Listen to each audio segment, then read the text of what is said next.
yo, yo, listen up. Arabica is past its prime, cause this is researching Robusta time. Working at the botanical garden, I'm very fortunate, not just because it's a fun, beautiful place to work, but recently I got to know the coffee researchers that really just study coffee. And at our botanical garden, there's a lot of attention for Robusta, and not just any Robusta. These are two samples of fine Robusta. So, where we have kind of specialty coffee, which is supposed to be the best Arabicas. Within Robusta, you would actually say fine Robusta instead of special. So I got these two samples with me to explore roasting it on my bean butter. And I did get the instruction to kind of, remove the defects. So it's two batches of around 250 grams. As you can see here, this is already one tiny defect. This kind of process, I've seen videos about it. It's actually kind of what people have to do anyway when they're grading the coffee. So it's actually exciting for me to kind of do this.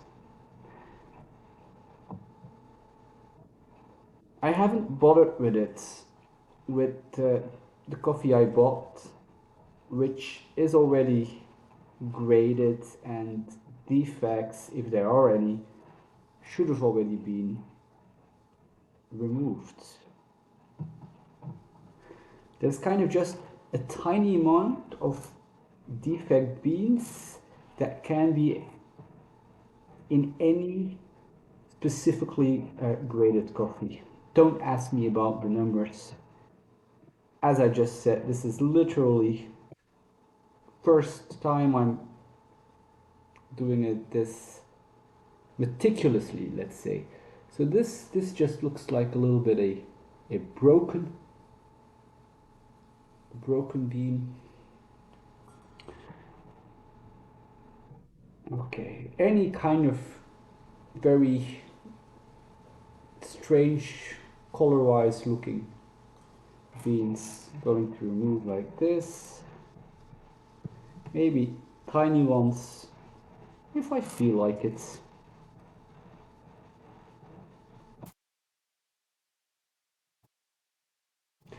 A bit of kind of burnt shaft, or burned by the sun probably.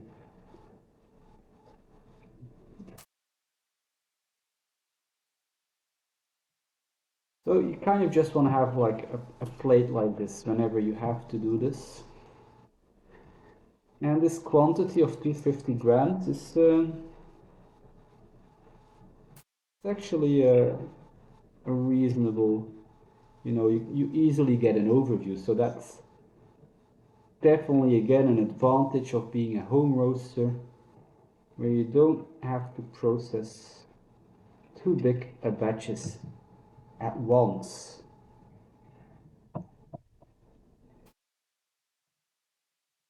I think I already got most of it out, and it's not even indicating 2 grams. So that's perfect. Let's see how it goes roasting.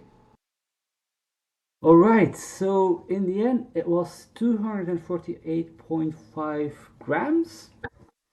I preheated the Genie Cafe 5 minutes on 235 degrees. It doesn't get to 235, but just a cycle of heating it for 5 minutes. And for the roast settings, I'm going to go for 235, so the cinnamon roast settings. here, here we go. Let's see how the roast evolves. All right, so I did lose one or two beans there, um, but that shouldn't be a big impact. I end up with 214 grams. Let's see how this ends up in the cupping. So we're back for the cupping. To my right side I have the freshly roasted Robusta, and then here I have my Vietnam Robusta, still the one that I got for free. This was also the cinnamon roast, so a similar roasting profile. In the nose it's still, I would say, the typical Robusta smell for this one. Okay, so oops, here we go, all the way to the top.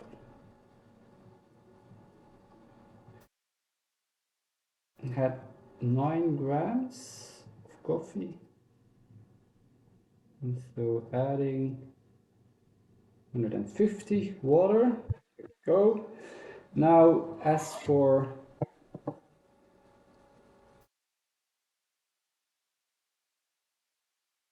well, this fine Robusta, I would say the Robusta feeling of it is already a little bit on the background. Not as pronounced as it is with this Vietnam one. Of course, again, this isn't a scientifically rigid experiment here. Not only are we comparing two very different origins, Vietnam and Congo, if I'm not mistaken. This has been roasted just now, and the other one, I think a good month, maybe 2 months ago. I'm not drinking my Robusta that quickly, definitely. Okay, at least the amount of water is equal. So we can let that rest. And in the meantime, let's compare the beans. So they were already very impressive compared with the Arabica ones, but this already really just very much indicates what kind of different variants of Robusta we're actually dealing with here. So these, from the look of it, they're not this kind of massively giant beans as we had with the Vietnam Robusta. They're quite petite in comparison. So very curious how that will reflect in the taste. Now for the genetics, that's the intriguing thing about Robusta. It's a lot more interesting than Arabica from a genetic point of view, because Arabica is self-fertilizing. Now there's another word you could use for self-fertilizing, which is incest. Not that there's anything wrong with that in the world of plants, but it does mean that the gene pool within Arabica and those cultivars will be more limited compared to what's happening with Robusta, where self-fertilization is something that has on occasion been observed, but it does not seem to be the rule. This is based on things that I just am learning by talking with these researchers recently. So do look up anything I'm saying here and correct me if I'm wrong in the comments. Always happy to be corrected and learn more. It does kind of also, if we have this bigger variance within the Robusta, bigger variants, from another point of view, it might be more difficult to control the quality. It's definitely better for biodiversity and controlling disease taking over your crops, but for having a very consistent product where, you know, Americans and Starbucks lovers can be proud about, like that can have exactly the same experience every time, that will definitely be more challenging with Robusta. But at this point, I don't know what I will find from here, from this experiment.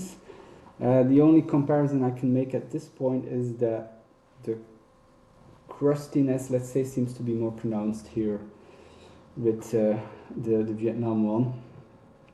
And the process of roasting it with the cinnamon roast, the beans did seem to be taking up the heat better than my Arabicas at this moment, so it's a bit fresher here in the house, and maybe those beans have been staying more around 18 degrees, and the beans I keep in stock here are more around 16, even 15 degrees. So of course, when you're putting them in a roaster, that will have an impact on that already. But still, have to do more experiments to actually figure out if the Robustas or these Robustas are taking up the heat better. And nonetheless, it seemed to be kind of a slow process. Actually, the cool down period still helped to get to kind of a bit of a darker roast. As I saw during the process, they seem to be still kind of very lightly colored. But okay, I guess this should be around 5 minutes. Let's get prepared.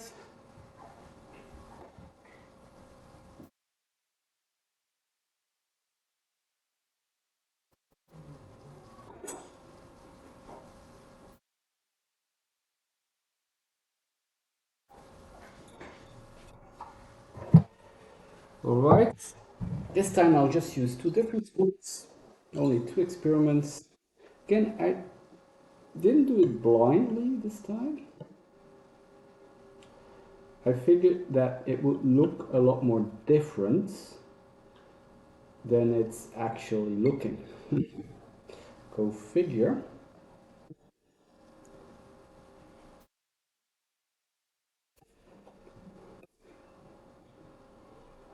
So here in the nose, that's Robusta how I know it, how I don't particularly like it. This is another thing I've actually learned, is that in doing this cupping, you would actually be kind of, if there's an actual crust, at the moment that you break it, some aromas will be trapped underneath, so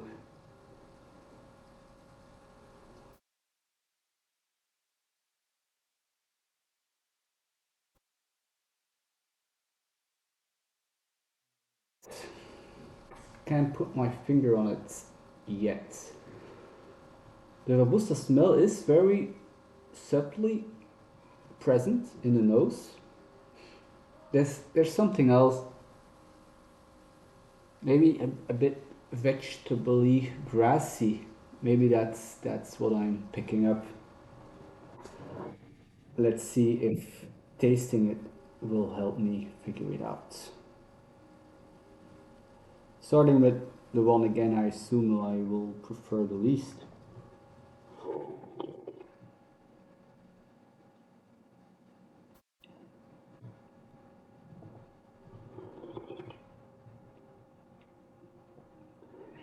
A tangy, bitter Robusta, which, you know, you can use it in a blend with Arabica to give it a pinch, you know, definitely.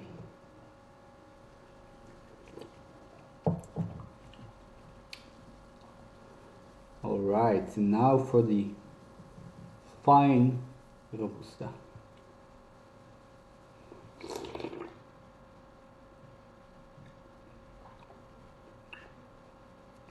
Okay, there's a bit of a dry mouth aftertaste, that definitely.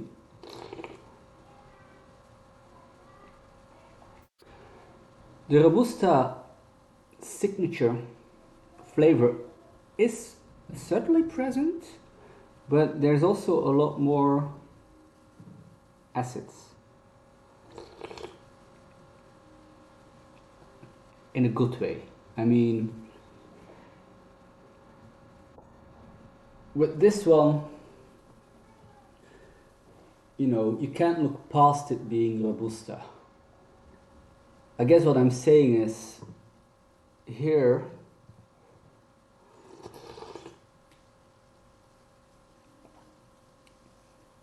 maybe I might forget. Maybe you could, you know, fool someone with it.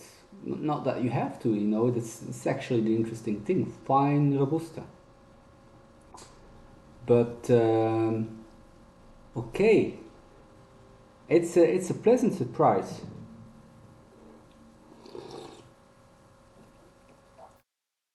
I wasn't downing it, and I didn't know about Fine Robusta like a week ago. I guess you will all learn about it in the future too. We just have to. There's no other apparent options, give or take a few decades. All right, so I still have another batch that I can try out. A lot of more experiments to continue with. Thanks for following up on this, and hope to see you next time.